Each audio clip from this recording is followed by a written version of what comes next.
de la gastronomía tiene unas raíces milenarias en el periodo precaral, fundamentalmente al desarrollo de los orígenes de la civilización andina, entendiendo la civilización en el periodo en la cual los recolectores y cazadores abandonaron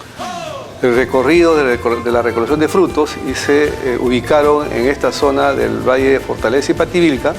por las condiciones ambientales que ofrecía el Norte Chico. Riquezas naturales como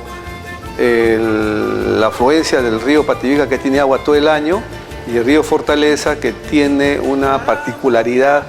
de subsuelo. Las capas freáticas mantienen la humedad y se producen las sangraderas, que son unas especies de acequias que producen un agua de calidad casi potable debido a la fauna y plantas que existe y que produce una especie de filtración muy interesante. Ahí se asentaron, pero también hay otra valoración interesante, que son las lomas. Al costado de Paramonga están las lomas de Lupín, las lomas de Pativilca, la loma de Supe y las lomas de la Chay, en la zona acá de Huacho. Entonces, estas condiciones, y la sal y el desove de la anchoveta, que estaba entre Huacho y Paramonga, es decir, el gran potencial de proteínas y de carbohidratos permitieron que los pobladores que se asentaron en esta zona pudieran desarrollar el origen de la agricultura. La domesticación de las plantas, porque ustedes van a las lomas, van a encontrar una gran cantidad de variedad de plantas, como el caso de la papa silvestre, el camote silvestre, fresas y una serie de variedades, lo que permitió rápidamente a esta población tener la domesticación. Y otra cosa maravillosa, cercana, en la misma Paramonga, es el caso de Litera, que es la isla que queda en la misma playa, un banco de guano de la isla, que hasta ahora existe y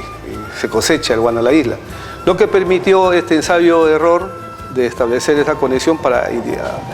desarrollar un incremento de la productividad agrícola. Esta civilización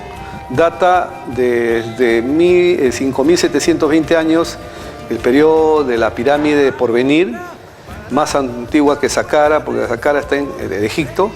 que es la pirámide más antigua, que tiene cerca de 4.680, paralelo a Caral.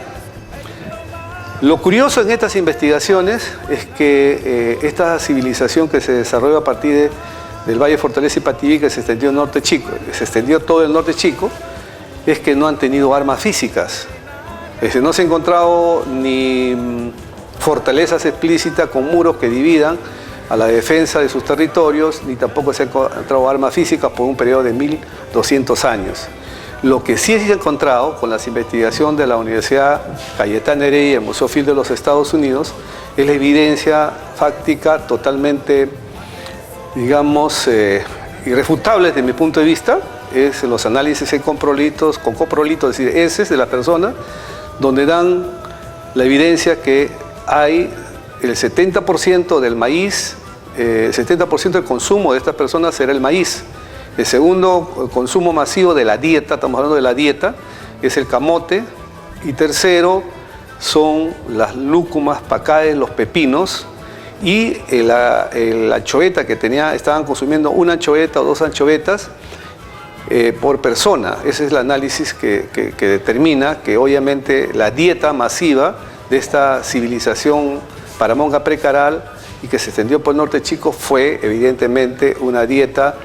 de abundancia de alimentos y de riqueza muy fuerte en términos de desarrollo. También hay una curiosidad interesante de los ajís, ya estaban consumiendo ajís, ají panca, los arnauchos y otras variedades de frutas y de aspectos aromáticos. Al llegar y asentarse esta civilización con la filosofía que los dioses no eran el sol explícitos, porque eso lo trajeron los incas en el 1300, porque los incas duraron solamente 100 años y fue sobre la base del desarrollo de la cultura huari, la que se extendió en todas partes del Perú y del Tahuantinsuyo, de todo el terreno pues, de América del Sur. Esta cultura se basó en sus dioses, como repito, alimentos y piedras, pero tuvo una particularidad con estos descubrimientos, que habían grandes fiestas y festines. el estímulo del proceso psicosocial para poder construir sus pirámides era: te doy comida y tú me das tu fuerza de trabajo. Esta calidad de comidas que se estableció por la abundancia de alimentos dio una particularidad diferente a la textura de la organización social en los orígenes de la civilización andina. Fue la comida,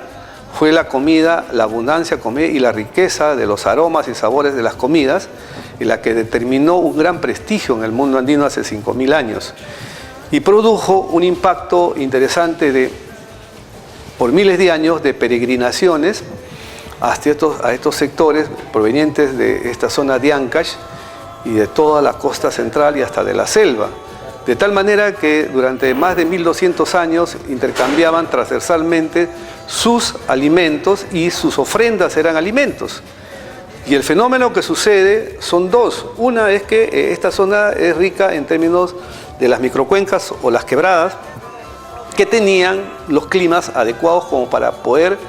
ensayar a forma de invernadero una gran cantidad de plantas que se adecuaban al sistema de estos medios ambientes, digamos, de estas quebradas. Y comienza a haber un alto índice de producción agrícola en esa zona. Producto de ello eran que los sacerdotes, los curacas, establecían las primeras formas de prototrueque básico, primario, para poder, sin necesidad de establecer la utilización de la arma física, porque por la abundancia de alimentos. La guerra comienza cuando hay escasez de alimentos, y por la escasez de alimentos que se produce ese impacto que nosotros conocemos en Europa, pero nosotros somos una cultura totalmente diferente. La biodiversidad, que son los recursos naturales, lo tenemos en abundancia, y eso permitió tener la comida como un arma social. Lo que dijo en algún momento Armacurio, que nosotros hemos escrito mucho de ello, que la comida es el arma social para el desarrollo de la civilización andina, y produjo un enorme desarrollo en el aspecto ideológico ambiental. La civilización nuestra ha tenido una filosofía en sus inicios fundamentalmente ambiental por el desarrollo de las comidas, de tal forma que eso se ha verificado con las investigaciones paleobotánicas de la Universidad Cayetana de Heredia y el Museo Field de los Estados Unidos, en la cual se evidencia, repito, en el caso de las heces, los coprolitos, que es una sociedad que es fundamentalmente agraria, y obviamente se ven cantidad de restos de llegada de múltiples formas de alimentos de diferentes partes del mundo andino, lo cual se producía en las pachamancas milenarias una suerte de tacú-tacú, a lo que en quechua quiere decir mistura. Eso es escrito en estos textos, la interpretación de esos datos científicos,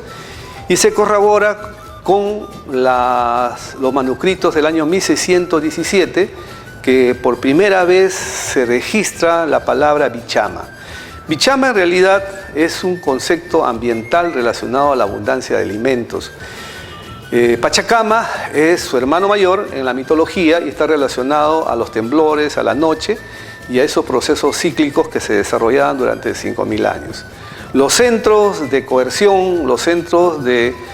acuerdos diplomáticos y de guerra psicosocial a través de la chamanería estaban basados en los alimentos, de esa forma que nosotros llamamos huarique. El famoso huarique no era nada menos ese intercambio comercial que comenzó a desarrollarse de miles de años en sus formas básicas, donde los alimentos eran parte de un regalo al consumo de la chicha, porque la chicha sí tenía que ver con una gran fuerza de trabajo para preparar la chicha, pero la comida era regalada. Todavía esa costumbre ha persistido hasta cierto tiempo, donde habían los huariques y las chinganas, donde la gente preparaba la chicha sí cobraba, pero las comidas las regalaban. Es una cosa curiosa, pero eso permitió una forma de guerra no convencional, que duró aproximadamente cerca de 1200 años, pero no dejó de ser una guerra. Eso creo que es un aporte de estas investigaciones, desde mi punto de vista, a lo que es la interpretación de ese elemento maravilloso y que llama al mundo que el recurso de América del Sur, basado en esta cultura ambiental que tuvo nuestra zona, el norte chico y particularmente el Valle Fortaleza Pativica, aportó en una tendencia mundial que le llamamos la mistura o el tacú-tacú, Y que a propósito de ello ahora Barranca tiene ese plato bandera que se ha transformado en tacu-tacu. Las evidencias también indican que había una forma de frejol y variedad de frejol, e incluso canario en algunos aspectos, y que se producía pues este desarrollo ya hasta el año 1860, donde llegaron los chinos y también había los negros, y tenía la costumbre desde hace miles de años de sembrar maíz, a los inicios de maíz y frijoles, maíz y frijoles, porque el frijol nitrogena a las plantas y produce mayor índice de producción. Al llegar la caña de azúcar con los hacendados, comenzaron a sembrar caña de azúcar, frijol, por eso que el frijol era abundante. Y ustedes saben que el frijol es un alimento poderoso en términos de hierro y es un instrumento para la lucha contra la anemia, fundamentalmente, es riquísimo. Y obviamente a la llegada de los chinos en el año 1860 al año 1870 hubo una famosa rebelión que se conoce como la rebelión de los rostros pintados Pativica 1870. Se levantaron, vino el ejército, los asesinó a toda esta gente, pero quedaron los líderes que sí se marronearon en la parte de las cabeceras de las quebradas. Ya teniendo la tradición de estas mezclas de comida de miles de años, que es la base de nuestra comida, la gente más pobre de los chinos que se habían emparentado ya con los indígenas de esa zona, comienzan a producir el arroz. Pero la abundancia de estas formas de frijoles, que era la herencia de los negros que fueron libertarios por Ramón Castilla, la comida más barata pues era el frijol y el arroz, ¿no? Y de esa mezcla surge el tacu-tacu, que es el tacu-tacu del plato bandera de Barranca, ¿no? Pero no es de origen de afrodescendientes, es una tradición de hace miles de años relacionada a la mixtura de la gastronomía milenaria del norte chico en estos valles de Fortaleza y Pativica. Doctor, quisiera que usted nos invite a todos nosotros que pertenecemos a este programa, a los 50.000 personas que ven este programa, a venir y ver su libro. Eso quiero que usted lo invite. ¿Podría hacerlo, por favor? Sí, yo hice una invitación especial a defender esta interpretación que se ha hecho científica en términos de lo que es el origen de nuestra cultura andina, basada en la alimentación, basada en la abundancia de alimentos, y que debemos tener mucha claridad sobre eso. Si hay un mal hábito del desarrollo de la comida, es un problema cultural contemporáneo. La gente antigua tenía muy buen equilibrio en términos de proteínas y carbohidratos, lo que debemos rescatar, ¿no? Entonces yo creo que invito a leer estos libros, pueden encontrarlo también en internet, en la página web de la universidad, en la revista Guara, Universidad Nacional José Faustino Sánchez Carrión, y van a encontrar 25 publicaciones relacionadas al mito del Bichama Raimi, que se realiza los 28 de julio en Paramón, donde era la esencia de los grandes festines. Ahí, en esos grandes festines que hay evidencia en cantidad, se producía esta famosa pachamanca ritual ambiental, de esta fusión de texturas, aromas y sabores de esta zona, y que durante miles de años nos hemos acostumbrado pues, a esta tendencia, y que ahora se ha vuelto internacional. Y pueden visitar también el Museo de Arqueología de la Universidad Nacional José Faustino Sánchez Carrión, que queda frente a Plaza Sol, en Huacho, a poder adquirir estas publicaciones, tanto de la mixtura como también del Bichama Raimi, que ustedes ven acá, cerámicas que expresan en su riqueza iconográfica la descripción de estos grandes festines, de estas fiestas de los Bichamas Raimis, que producían un gran ritual al consumo de la abundancia de alimentos y la riqueza de aromas que producía esta civilización Paramonga precaral, y que se extendió obviamente todo el norte chico en lo que fue el actual Caral, que es símbolo también de nuestra provincia, ¿no? Y Bandurria, que dio los puertos, como también el Áspero, donde hacían las cosechas, las pescas, y que intercambiaban con los alimentos de los carbohidratos, es decir, de las papas, los camotes que se producían hace 5.000 años. Profesor, yo quisiera que a todos a venir y a leer su libro, quisiera un mensaje final a todos nuestros televidentes que lo están viendo en este momento. El mensaje final es el apoyo a la inclusión del Bichama Raimi, que es la clave del asunto de estos festines rituales, a esta forma ideológica, así como tiene la India de igual manera, a que se pueda incluir en los planes curriculares. Ya se ha planteado, se ha salido la ordenanza, la resolución 677 de la DREL, de la Dirección Regional de Educación, porque necesitamos tener una cultura gastronómica basada en nuestra historia, que produjo un impacto y está produciendo un impacto mundial en lo que es la ideología, pues, de la alimentación y la abundancia de alimentos, que debe ser rescatada en la alta calidad de producción agrícola y alimentaria que tenemos, y que es maltratada en términos de no utilizar los equilibrios necesarios en esta combinación de alimentos, que puede ser un impacto para la lucha contra la pobreza y por el desarrollo de la lucha también contra la anemia, que es uno de los problemas tan graves que tenemos ahora.